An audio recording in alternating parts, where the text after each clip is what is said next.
سے مجھ کو بچایا الہی، عمل کا ہو جذبہ۔ الحمد للہ رب العالمین والصلاة والسلام علی سید المرسلین، اما بعد فاعوذ باللہ من الشیطان الرجیم، بسم اللہ الرحمن الرحیم۔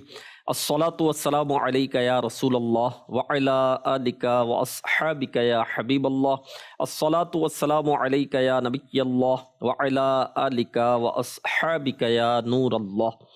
فرمان مصطفیٰ صلی اللہ تعالی علیہ وسلم، مجھ پر درود پاک کی کثرت کرو، بے شک تمہارا مجھ پر درود پاک پڑھنا تمہارے لیے پاکیزگی کا باعث ہے۔ صلو علی الحبیب صلی اللہ علی محمد۔ سلسلہ ہے زندگی سنواریں، اور اس سلسلے میں شیخ طریقت امیر اہل سنت دامت برکاتہم العالیہ کے عطا کردہ نیک اعمال کے متعلق ہم سنتے ہیں، اور ایک ایک نیک عمل کی فضیلت، برکت الحمدللہ سنتے بھی ہیں، عمل کا جذبہ بھی ملتا ہے، اور شریعت اس میں کیا کہتی ہے اس کے متعلق بھی ہمیں معلومات ہوتی ہے۔ ہمارے ساتھ رکن شورا حاجی اسد مدنی صاحب دامت برکاتہم العالیہ بھی ہوتے ہیں الحمدللہ، ان سے بھی مدنی پھول ہم لیتے ہیں۔ آئیے آج کون سا نیک عمل ہے اس کے متعلق سنتے ہیں۔ کیا آج آپ نے مرکزی مجلس شورا کے اصولوں کے مطابق اپنے نگران کی اطاعت کی؟ نیک عمل نمبر 16 کہ کیا آج آپ نے مرکزی مجلس شورا کے اصولوں کے مطابق اپنے نگران کی اطاعت کی؟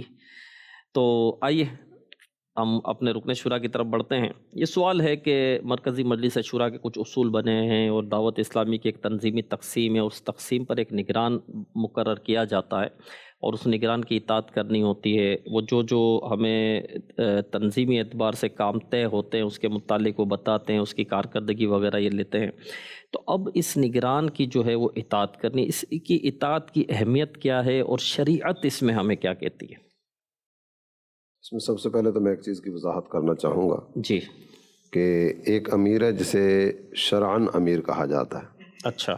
شرعاً امیر سے مراد آپ یوں لیجئے کہ امیر المومنین، مسلمانوں کا جس کو امیر بنایا گیا، خلیفۃ المسلمین، فاروق اعظم رضی اللہ، صدیق اکبر رضی اللہ تعالیٰ عنہ، فاروق اعظم رضی اللہ تعالیٰ عنہ، یوں یہ جن شخصیات کے نام آپ نے لیے یہ تو واقعی ہمارے سروں کے تاج ہیں، الحمد۔ ہماری آنکھوں کی ٹھنڈک ہے، ہمارے دل کا چین ہے۔ اللہ تعالیٰ ان کے مراتب عالیہ میں مزید برکتیں عطا فرمائے۔ تو وہ بھی امیر المومنین ہے، اور ان کے بعد بھی کسی بھی دور میں مسلمانوں کا کوئی ایک امیر مقرر ہوتا ہے، جی۔ تو جو شرعی امیر ہے اس کا اطلاق تو اس پہ ہوگا نا۔ اچھا۔ اور اس کے جو احکامات بعض احادیث میں، روایات میں دیے گئے تو اس سے مراد بھی شرعی امیر ہی ہے۔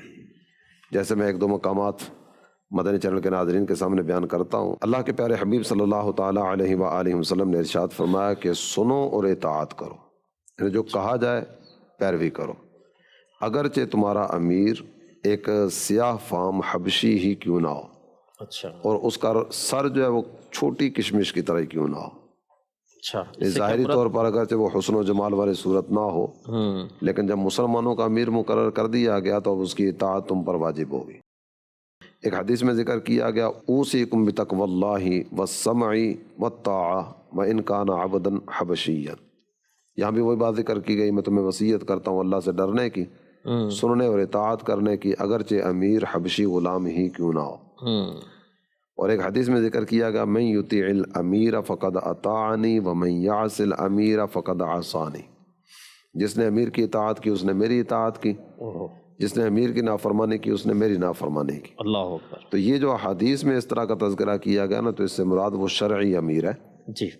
اور ہم جس کی بات ذکر کر رہے ہیں، شہر کا نگران، علاقے کا نگران، ڈویژن کا نگران، تحصیل کا نگران، یو سی کا نگران، جی، یا رکن شورا، جی، یا کسی بھی شعبے کا نگران، جی، تو یہ جو نگران ہے نا یہ تنظیمی طور پر نگران ہے، شرعی طور پر یہ نگران نہیں ہے۔ بالکل درست، یہ تو ایک کانسیپٹ کلیئر ہوا الحمدللہ۔ لیکن یہ بھی نگران جو ہے ایک دینی تحریک کا نگران ہے، دین کے کام ہو رہے ہیں، نیکی کی دعوت عام ہو رہی ہے، لوگ نمازوں کی طرف آ رہے ہیں، مسجد کی طرف آ رہے ہیں، سنتیں سیکھ رہے ہیں، لوگوں کے قلب تبدیل ہو رہے ہیں الحمدللہ، جو دنیا دار تھا دیندار ہو گیا۔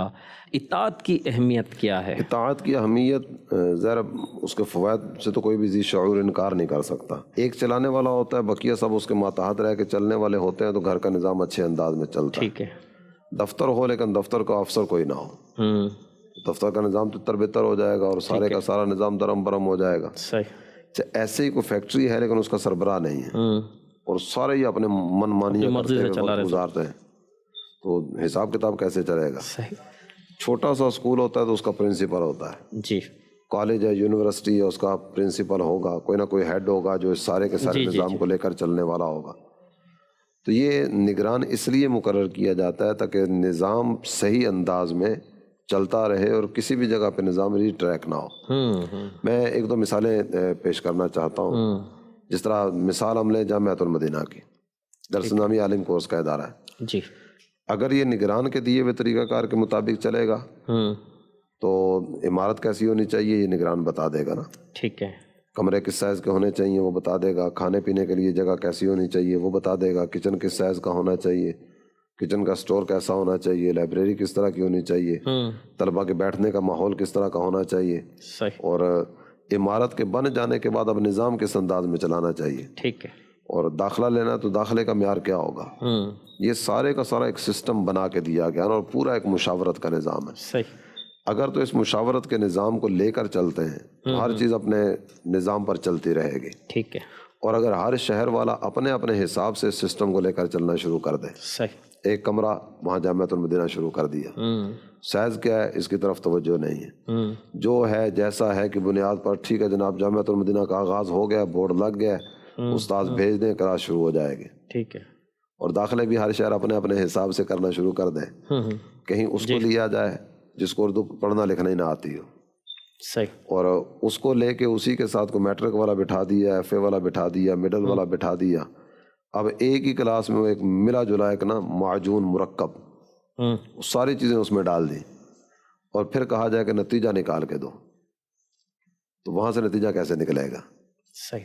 وہی شہر دینی کاموں کے اعتبار سے ترقی کرتے ہم نے دیکھے, وہی شعبہ دینی کاموں کے اعتبار سے ہم نے ترقی کرتا دیکھا جو نگرانوں کے دیے ہوئے نظام کے مطابق چلتا چلا گیا. جو بھی نظام ہمیں دیا جاتا ہے یا شعبوں کے جو آپ نے بھی کچھ ڈیٹیل آپ نے بتائی کہ کمرے ایسے ہونے چاہیے یا پڑھنے ایک شعبے والے کی میں نے بات کی ہے, دعوت اسلامی کی تو 80 سے زائد شعبہ 80 سے زائد شعبہ جاتے ہیں, اور اس کے علاوہ بھی مطلب بے شمار دعوت اسلامی کے کام ہو رہے ہیں. تو یہ بہت تجربات کے بعد تجربے کار لوگوں نے تجربے کی بھٹی میں جو ہے سے نکل کر سمجھو بہت سارے معاملات اس طرح کے ہوتے ہیں کہ وہ بعض اوقات ایسا ہوتا ہے کہ تجربات کی بھٹی کا آپ ذکر فرما رہے ہیں.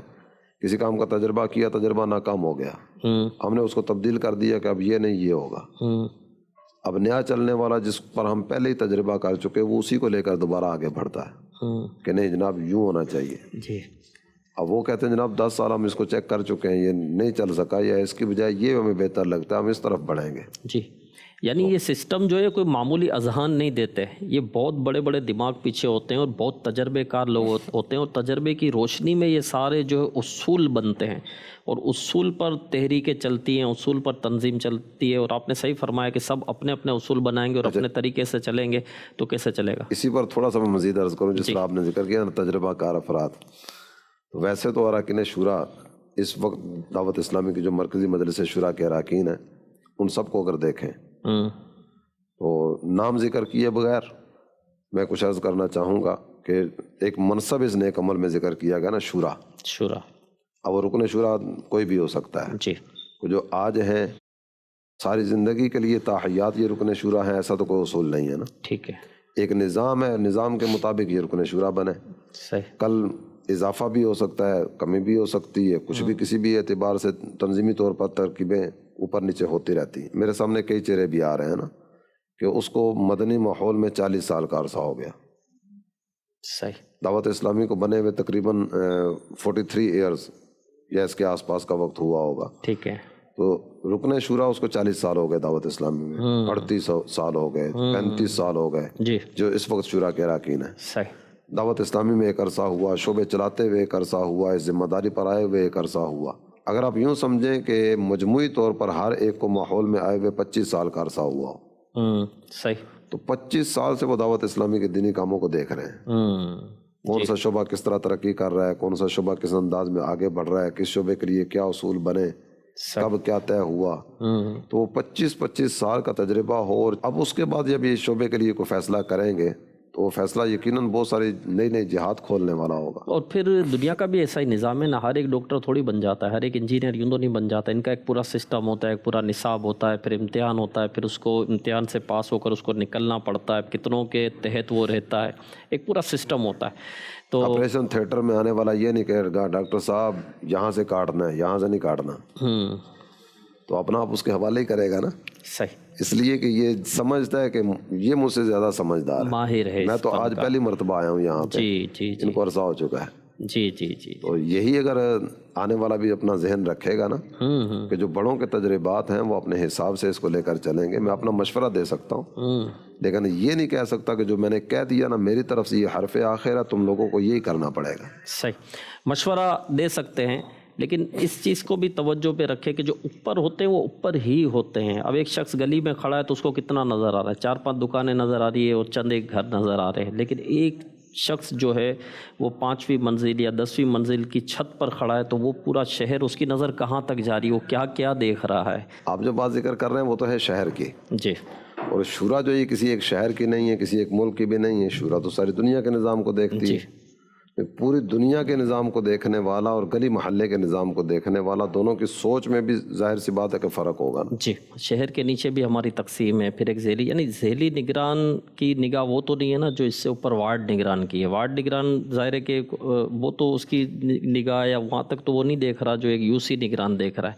یعنی کوئی بھی نگران بنایا جاتا ہے تو وہ مطلب کہ ایسے ہی نہیں بنا دیا جاتا ہے، وہ دیکھ کر پرکھ کر اس کا ایک تجربہ دیکھ کر اس کے کام کو دیکھ کر بنایا جاتا ہے. پھر وہ نگران جو ہے وہ شورا کے اور اس سے اوپر جو نگران ہیں انہوں نے جو احکامات دیے ہیں تنظیمی طور پر اس کو لے کر وہ چل رہا ہوتا ہے. تو اس کی ہم اطاعت کریں گے اور ان اصولوں کے مطابق چلیں گے تو انشاءاللہ الکریم دینی کاموں میں ترقی ہوگی. اور الحمدللہ آج تک ہم یہی دیکھتے آ رہے ہیں کہ امیر اہل سنت کے فرامین پر عمل کرتے کرتے اور جو اصول وہاں سے ملتے گئے اور اس کے مطابق دعوت اسلامی چلی تو آج ماشاءاللہ الکریم دعوت اسلامی دنیا بھر میں پھیل چکی ہے اور دعوت اسلامی کے کام کہاں کہاں ہو رہے. اللہ پاک ہمیں اطاعت کی توفیق نصیب کرے. سوال مبشر طارق کوئٹہ بلوچستان سے. شاہ سیدی میرا آپ کی بارگاہ میں سوال ہے، نیک اعمال کے رسالے میں ہے مرکزی مجلس شورا کی اصولوں کے مطابق نگران کی اطاعت کی. یہاں نگران سے مراد کون سے نگران ہیں؟ مرکزی مجلس شورا کے دیے ہوئے اصولوں کے مطابق نگران کی اطاعت. تو نگران آپ جس سطح پہ کام کر رہے ہیں اس سطح کا کوئی نہ کوئی نگران مقرر ہوگا. آپ اگر ایک مسجد کی سطح پہ کام کر رہے ہیں تو مسجد کا نگران بھی ہے. آپ UC سطح پہ کام کر رہے ہیں تو UC کا نگران ہے. تحصیل سطح پہ ذمہ داری ہے تو تحصیل کا نگران ہے. ڈسٹرکٹ یا ڈویژن سطح کی ذمہ داری ہے، ملکی سطح کی ذمہ داری ہے. تو ہر سطح پر الحمدللہ یہ نگران مقرر کرنے کا سلسلہ کیا جاتا ہے. تو آپ جس بھی سطح پہ کام کر رہے ہیں اس سطح پر جو بھی نگران ہے اس نگران کی اطاعت کرنی ہوگی. اور مرکزی مجلس شورا کے جو اصول ہیں، سال میں تقریباً 3 سے 4 مواقع پر فزیکل شورا کی آپس میں میٹنگ وغیرہ کی صورت ہوتی ہے.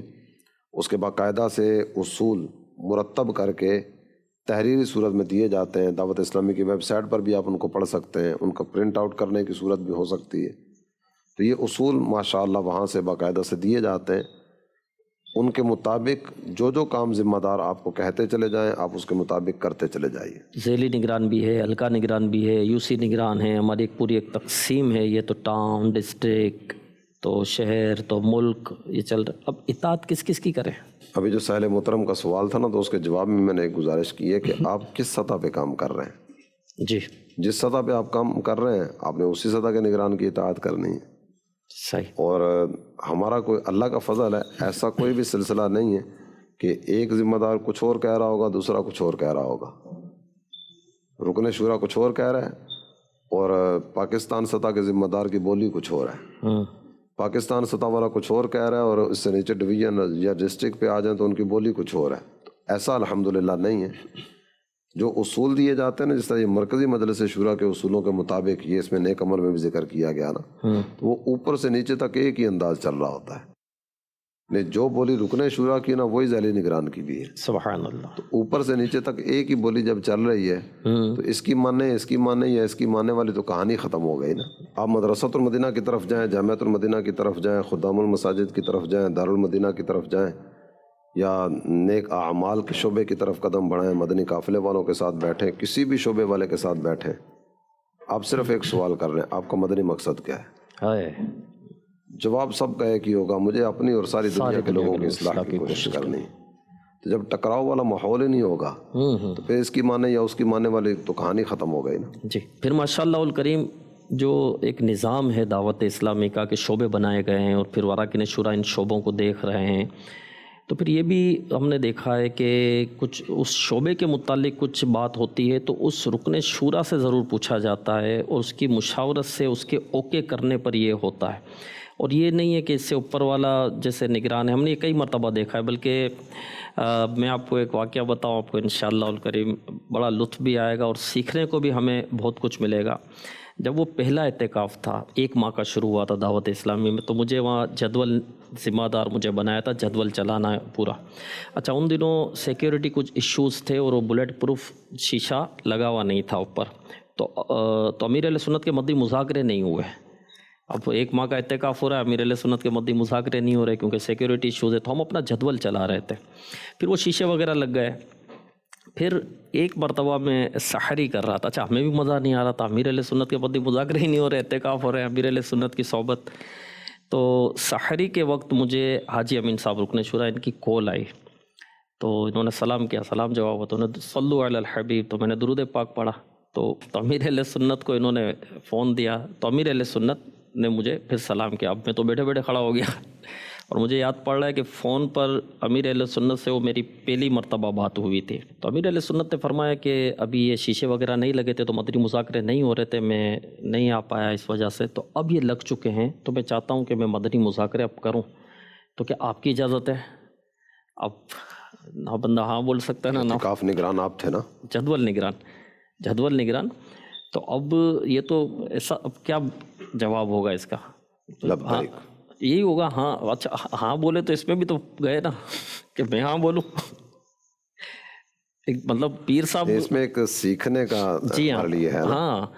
تو پھر جس میں کو نے ذمہ دار مقرر کیا گیا اس کی مان کے چلو، اس سے پوچھ کے چلو۔ اور وہ کون؟ امیر دعوت اسلامی، بانی دعوت اسلامی، جنہوں نے دعوت اسلامی بنائی، وہ مجھ جیسے سے پوچھ رہے ہیں کہ کیا مجھے اجازت ہے؟ تو میں نے پھر وہ کچھ الفاظ کے مطلب سب آپ ہی کا ہے اور آپ کے بغیر تو ہمیں بھی مزہ نہیں آ رہی۔ تو اچھا پھر آگے کیا فرمایا امیر اہل سنت نے کہ دیکھیں ہمارا ایک مجلس کا پورا نظام ہے، آپ صحیح ہے جدول نگران ہے لیکن مجلس بھی تو ہے نا، آپ مجلس سے پہلے مشورہ کرو، پھر مجلس سے مشورہ کر کے اور مجلس سب اوکے کرے تو پھر مجھے بتا دینا۔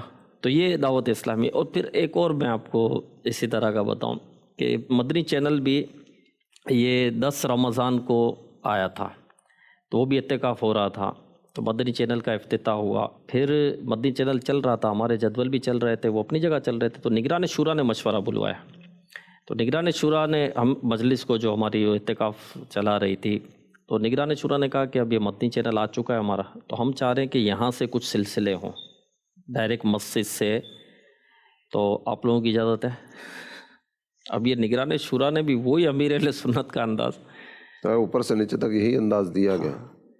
تو حالانکہ چاہتے تو یہ حکم دے دیتے کہ ٹھیک ہے بھائی جدول آپ اپنا تبدیل کر لو، یہ جدول یہ نہیں، یہ جدول چلے گا، یہی تو ہو سکتا تھا۔ اور اصولوں کی پاسداری جو ہے یہ تو اوپر سے نیچے تک سارے مل جل کر رہے ہوتے ہیں، یہی تنظیم کا حسن ہوتا ہے۔ اس میں 2 چیزوں کی طرف مزید میں توجہ دلانا چاہوں گا۔ ایک تو یہ کہ اصول کی پاسداری تو سارے کریں گے، مشورہ کسی کے ذہن میں بھی آ سکتا ہے، اور بعض ایسے مشورے بھی ہیں جو تنظیم میں نافذ ہوئے کہ جو مشورہ دینے والا نا اس کے پاس کوئی بڑی سطح کی کوئی بھی ذمہ داری نہیں ہے، جی اس نے مشورہ دیا، وہ مشورہ پسند آ گیا، اس کو نافذ کر لیا گیا، اللہ اس کو اصول کا حصہ بنا دیا گیا۔ ایک دوسری چیز کی جتنے بھی اصول ہیں نا، ان اصولوں کی پاسداری میں جو سب سے مین چیز جو دیکھی جاتی ہے وہ ہے شریعت کی پاسداری۔ امیر اہل سنت فرماتے ہیں کہ وہ تنظیم ہی نہیں جس میں شریعت نہ ہو۔ کسی بھی جگہ پر کسی بھی اصول کے بارے میں اگر مفتی صاحب کہہ دیتے ہیں کہ یہ اصول شرعاً درست نہیں ہے، تو وہ اصول ایک لمحے بھی رکنے کی صورت نہیں ہوگی، جی، وہ اسی لمحے اصول کا لدم، جب شریعت کی طرف سے اجازت ہی نہیں ہے۔ جی، اور ویسے جو طریقہ کار ہے وہ یہی ہے کہ اصول جب بنایا جاتا ہے تو اس کی شرعی اسکیننگ ہوتی ہے، جی، اس کے بعد کہا جاتا ہے کہ ٹھیک ہے شرعاً بھی اوکے، تنظیماً بھی اوکے، اب اس کو سسٹم کا حصہ بنا دیا جائے۔ تو دعوت اسلامی کا نظام کتنا خوبصورت نظام ہے. دعوت اسلامی کی بنیاد دین اسلام شریعت اور تقوی پر ہے، خوف خدا پر ہے، عشق مصطفیٰ صلی اللہ علیہ وسلم پر ہے، شریعت کی پاسداری پر ہے. اور واقعی یہ شرعی احکام جو ہے اس کو لے کر اس میں چلا جاتا ہے. اور جب تنظیمی جو اصول ہوتے ہیں اس میں کوئی ایسی شرعی رکاوٹ نہیں ہوتی تو پھر وہ نافذ ہوتا ہے، ورنہ وہ نافذ نہیں ہوتا. الحمدللہ. آئیے ہم اپنے سیگمنٹ کی طرف بڑھتے ہیں، خاص لوگوں سے خاص باتیں. مدنی چینل کے ناظرین، مدنی چینل کے سلسلے زندگی سنوارے کے سیگمنٹ خاص لوگوں سے خاص باتیں میں ایک بار پھر ہم حاضر ہیں. آج کا ہمارا نیک عمل ہے مرکزی مجلس شورا کے اصولوں کے مطابق نگران کی اطاعت کی. دعوت اسلامی کے نظام کو چلانے کے لیے امیر اہل سنت دامت برکاتہم العالیہ نے چند افراد پر مشتمل ایک مجلس بنائی ہے جسے مرکزی مجلس شورا کہتے ہیں. مرکزی مجلس شورا کے تمام اراکین مل کر الحمدللہ اللہ کے فضل سے دعوت اسلامی کے کاموں کو لے کر چل رہے ہیں. امیر اہل سنت فرماتے ہیں کہ مرکزی مجلس شورا کی اس وقت تک آنکھیں بند کر کے اطاعت کیجیے جب تک یہ شریعت کی خلاف ورزی نہ کریں. کوئی بھی اسلامی بھائی ہو، چاہے میری اولاد ہو، چاہے میری آل ہو، چاہے میرا خاندان ہو، میرے دوتے پوتے ہوں، آئندہ نسلیں ہوں، سب نے مرکزی مجلس شورا کے تابع رہنا ہے. انشاءاللہ عز و جل آپ کامیاب ہوں گے، ورنہ خواہ مخواہ اپنی عقل کے مطابق اعتراض کرتے رہنے والوں کا کم از کم میں تو حامی نہیں ہوں، بلکہ ایسوں سے ناراض ہوں. اگر آج تک مرکزی مجلس شورا کی مخالفت کی ہے تو اس سے رجوع کر لیجئے. انشاءاللہ عز و جل مل جل کر آقا صلی اللہ تعالی علیہ وآلہ وسلم کے پیچھے پیچھے جنت میں جائیں گے.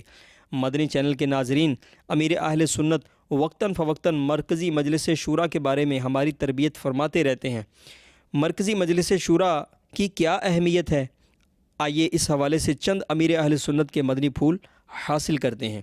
دعوت اسلامی کے مدنی کام میں تبدیلی مرکزی مجلس شورا ہی لا سکتی ہے. دعوت اسلامی کا ہر کام شورا کے تحت ہی ہوتا ہے اور ہوگا. اللہ تعالیٰ میری مرکزی مجلس شورا پر نور کی برسات فرمائے کہ دعوت اسلامی کا کام اتنا بڑھا دیا. الحمدللہ اراکین شورا آپس میں بھائیوں کی طرح متفق ہیں. اللہ پاک ان کو اسی طرح رکھے، آمین. مرکزی مجلس شورا دعوت اسلامی کا مائی باپ ہے. اس کے ساتھ مل کر دینی کام کرنا چاہیے، تنقید نہ کی جائے. میں مرکزی مجلس شورا سے بہت خوش ہوں. ساری دنیا میں مدنی کاموں کی دھومیں مچا رہے ہیں. میں اپنی تمام اولاد کو مرکزی مجلس شورا کے تحت کرتا ہوں. مدنی چینل کے ناظرین، آپ بھی دعوت اسلامی کے دینی ماحول میں آ جائیں اور ہر جمعرات کو ہفتہ وار اجتماع اور ہر ہفتے مدنی چینل پر براہ راست ہونے والے مدنی مذاکرے میں شرکت فرماتے رہیں. اللہ پاک ہمیں دعوت اسلامی کی مرکزی مجلس شورا کا اطاعت گزار بنائے. آمین بجاہ النبی الکریم. صلو علی الحبیب صلی اللہ تعالی علی محمد صلی اللہ تعالی علیہ وآلہ وسلم. ماشاء اللہ الکریم. آئیے ایک سوال بھی سنتے ہیں. میرا نام شہروز ہے، میں راولپنڈی کا رہنے والا ہوں. میرا یہ سوال ہے کہ کون سے کاموں میں نگران کی اطاعت ضروری ہے؟ ہر تنظیمی کام میں نگران کی اطاعت ضروری ہے. جو بھی کام کریں گے وہ دعوت اسلامی کے دیے ہوئے طریقہ کار کے مطابق کریں گے تو انشاءاللہ الکریم اس سے کما حق ہو فوائد لیے جا سکیں گے. تو جو بھی تنظیمی کام کریں نگران کی اطاعت کرتے ہوئے کریں. آئیے ہم اپنے ایک اور سیگمنٹ کی طرف بڑھتے ہیں، اخلاق سوارے. نیک عمل نمبر 16، مرکزی مجلس شورا کے اصولوں کے مطابق اپنے نگران کی اطاعت. نبی مکرم نور مجسم رسول اکرم شہنشاہ بنی آدم صلی اللہ علیہ وآلہ وسلم نے فرمایا، اگر تم پر کوئی نک کٹا حبشی غلام بھی حاکم نگران بنا دیا جائے جو تم کو اللہ عز و جل کی کتاب کے متعلق چلائے تو اس کی بات سنو اور اطاعت کرو. لہذا جب تک مدنی مرکز آپ کو شریعت کے مطابق کوئی بھی مدنی کام کرنے کو کہے بلا چوں چرا اس کو بجا لائیے. ادارے کے ذمہ دار کی اہم ترین خصوصیت اطاعت کو سمجھا جاتا ہے. جس میں اطاعت کا عنصر نہیں ہوگا تو ہو سکتا ہے کہ ترک اطاعت کی عادت کی وجہ سے ایسی ہدایت کی بھی خلاف ورزی کر بیٹھے جسے پورا کرنا شرعاً بھی واجب ہو. ایسے ذمہ دار کی اہمیت آہستہ آہستہ تنظیم کے نزدیک بھی ختم ہوتی چلی جاتی ہے. اگر ہر کوئی اپنی اپنی سمجھ کے مطابق کام کرنے لگے گا تو اس کا نقصان اجتماعی طور پر تحریک کو برداشت کرنا پڑے گا. لہذا کسی بھی تنظیم کی ترقی اور بقا کے لیے اطاعت ناگزیر ہے. ہمارے شیخ طریقت امیر اہل سنت مد ظلہ العالی عالی مرتبت ہونے کے باوجود اطاعت کی کیسی تنظیمی سوچ رکھتے ہیں اس کا اندازہ استفادہ اس حکایت سے لگائیے۔ ایک مرتبہ نگران شورا کسی نگران اسلامی بھائی کے ہاں اس کا مسئلہ حل کرنے تشریف لے گئے۔ وہاں بھی عدم اطاعت کا ہی مسئلہ درپیش تھا۔ اسی نگران نے انہیں بتایا کہ ایک مرتبہ میں نے امیر اہل سنت مد ظلہ العالی سے اپنے علاقے میں بیان کی تاریخ مانگی تو آپ نے ارشاد فرمایا چند ہفتوں کے بعد لے لینا۔ چند ہفتوں کے بعد جب میں آپ کی خدمت میں حاضر ہوا تو آپ نے ارشاد فرمایا بیٹا میں تاریخ تو آپ کو ابھی دے دوں، مگر جن دنوں میں نے آپ کو تاریخ دینے کا کہا تھا اس وقت باب المدینہ کراچی کا کوئی نگران نہیں تھا، لیکن اب حاجی مشتاق علیہ رحمہ باب المدینہ کے نگران ہے، اگر آپ ان سے اجازت لے لیں تو میں ضرور حاضر ہو جاؤں گا۔ امیر اہل سنت دامت برکاتکم العالیہ کی عاجزی پر قربان جائیے۔ اس حکایت میں ان ذمہ داران کے لیے سبق ہے جو اپنے نگران کی اجازت کے بغیر مختلف علاقوں یا شہروں میں اپنے بیان کی تاریخ دے کر دعوت اسلامی کے اصولوں کو نقصان پہنچاتے ہیں۔ کاش ہمیں امیر اہل سنت کے اس طرز عمل کو بھی اپنانے کی سعادت نصیب ہو جائے۔ ہمیں چاہیے کہ امیر اہل سنت سے محبت، پیار اور الفت کا ثبوت دینے کے لیے ان کی دینی تحریک دعوت اسلامی کو نقصان سے بچانے کی کوشش کرتے ہوئے اطاعت کو اپنا شعار بنائے۔ الحمدللہ عز وجل شیخ طریقت امیر اہل سنت دامت برکاتہم العالیہ نے اپنے خون سے سینچی ہوئی عاشقان رسول کی دینی تحریک دعوت اسلامی کی باغ دوڑ ایسے ہاتھوں میں سونپی جو دعوت اسلامی کے دینی کاموں کو نہ صرف خوب سمجھنے والے بلکہ انہیں عملی طور پر سر انجام دینے والے بھی ہیں۔ چنانچہ شیخ طریقت امیر اہل سنت دامت برکاتہم العالیہ نے دعوت اسلامی سے بہت زیادہ محبت کرنے والے اور تن من دھن سے مدنی مقصد مجھے اپنی اور ساری دنیا کے لوگوں کی اصلاح کی کوشش کرنی ہے، انشاءاللہ عز وجل کی تکمیل کے لیے خود کو تیار رکھنے والے چند اسلامی بھائیوں پر مشتمل ایک مرکزی مجلس شورا بنائی تاکہ یہ اراکین شورا دعوت اسلامی کے دن بدن بڑھتے ہوئے دینی کاموں کی نہ صرف دیکھ بھال کریں بلکہ ان کی کارکردگی بڑھانے کے متعلق بھی خوب غور و فکر کرتے رہیں۔ امیر اہل سنت فرماتے ہیں میں وصیت کرتا ہوں کہ دعوت اسلامی کی مرکزی مجلس شورا جب تک شریعت کے خلاف حکم نہ دے اس کی اطاعت کرتے رہیں، اطاعت کرتے رہیں، اطاعت کرتے رہیں اور بس ان کے ماتحت رہ کر دینی کاموں کی دھومیں مچاتے رہیں، دونوں جہاں میں بیڑا پار ہوگا انشاءاللہ عز وجل۔ ماشاء اللہ الکریم۔ آئیے ایک سوال بھی سنتے ہیں۔ میرا یہ سوال ہے کہ نیک عمل نمبر 16 مرکزی مجلس شورا کے اصولوں کے مطابق نگران کی اطاعت کے بارے میں لکھا ہوا ہے، تو جن کے نگران نہیں ہے تو وہ کیا کریں؟ جن کے نگران نہیں ہے وہ کیا کریں؟ وہ دعوت اسلامی کی کسی نہ کسی ذمہ داری پہ آ جائیں، انشاءاللہ آپ کو کوئی نہ کوئی نگران بن جائے گا۔ سبحان اللہ۔ جس بھی شعبے سے وابستہ ہوں گے ہر شعبے کا ہمارے ہاں نگران ہے۔ کوئی بھی دینی کام کرنے کے لیے آپ آگے آتے ہیں، ہفتہ وار اجتماع کی ذمہ داری ہو، مسجد درس کی ذمہ داری ہو، چوک درس کی ذمہ داری ہو، جی، تو جس بھی دینی کام کی طرف بڑھیں گے انشاءاللہ کوئی نہ کوئی نگران آپ کو نصیب ہو جائے گا۔ اور پھر ایک نگران اگر نہیں ہے تو اس کے اوپر دوسرا نگران تو ہے نا، اگر ذیلی حلقے پر نہیں ہے تو وارڈ پر ہوگا، وارڈ پر نہیں ہے تو یو سی پر ہوگا، یو سی پر نہیں ہے تو ڈویژن پر نگران ہوگا تو صحیح نا۔ تو پھر ذیلی نگران جو ہے وہ ایک نیا اسلام بھائی ہی ہمارا ہوتا ہے، اور ذیلی نگران کے کچھ ہمارے نگران کے کوئی ایسے شرائط بھی نہیں ہے کہ حلیہ کے سا ہونا چاہیے یا سر پر امامہ ہی ہونا چاہیے، ایسے بھی کوئی شرائط ہمارے نہیں ہیں۔ تو اگر ان کو دین کا درد ہے، دین کا جذبہ ہے، کام کرنا چاہتے ہیں تو یہ بھی آگے آئیں۔ اسی طرح ہوتا سے ہے شرائط اگرچہ نہیں ہے لیکن کچھ نہ کچھ شرائط پھر بھی ہیں۔ حلیے کے اعتبار سے پابندیاں اس طرح کے نہیں ہیں۔ ٹوپی والا بھی دعوت اسلامی کا ذمہ دار بن سکتا ہے، رنگین لباس والا بھی دعوت اسلامی کی ذمہ داری پہ آ سکتا ہے، جی، لیکن دین سے وفاداری کرنے والا ہو، سرکار دو عالم صلی اللہ تعالیٰ علیہ وسلم کی محبت دل میں رکھنے والا ہو، متحرک ہو، محرک ہو، یہ خود بھی ایکٹیو ہو اور دوسروں کو بھی کام میں لگانے کی اہلیت و صلاحیت رکھتا ہو، مثبت سوچ والا ہو، بصیرت بھی ہو، یعنی کام کیسے ہوگا، کس انداز میں ہوگا، اس کام کو لے کر آگے کس انداز میں بڑھیں گے، پیٹھ تھپکنے والا ہو۔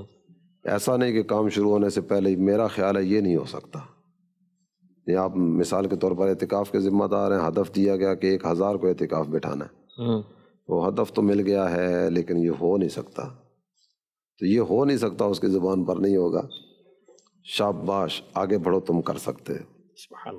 تو اس طرح کے ایک بنیادی اوصاف ہیں کہ جو کام کا ایک حصہ سمجھے جاتے ہیں، ان اوصاف کا حامل ہو تو ٹھیک ہے، میدان میں اترے، آگے بڑھے۔ اور پھر ظاہر ہے کہ وہ نگران خود تو نہیں بنے گا نا، اس کے اوپر والا ہی ذمہ دار، اس کو آپ جذبے کے ساتھ کام کریں، آپ رابطے میں رہیں اور دین کی خدمت کی سعادت حاصل کریں، نیک عمل کے مطابق انشاءاللہ الکریم زندگی گزاریں گے تو نیک بھی بنیں گے، تقویٰ بھی ملے گا، آخرت کی تیاری بھی ہوگی، عبادت کی طرف رغبت ہوگی انشاءاللہ الکریم۔ اس کے ساتھ ساتھ جو نیکی کی دعوت دینی ہے، جو ایک نظام ہے دعوت اسلامی کا، تنظیم کا، تو اس کے بھی ہم پابند بنیں گے، اور کیونکہ نیک بننا ہے تو نیک بنانا بھی تو ہے نا، تو انشاءاللہ الکریم یہ اطاعت والا نیک عمل بھی اس میں ہے، تو اطاعت کریں گے تو نیک بنانے والے کاموں میں بھی ہم مصروف ہوں گے انشاءاللہ الکریم۔ اللہ پاک ہمیں نیک اعمال کے مطابق زندگی گزارنے کی توفیق نصیب کرے۔ صلو علی الحبیب صلی اللہ علی محمد۔ عمل کا ہو جذبہ عطا یا الہی، گناہوں سے مجھ کو بچایا الہی، عمل کا ہو جذبہ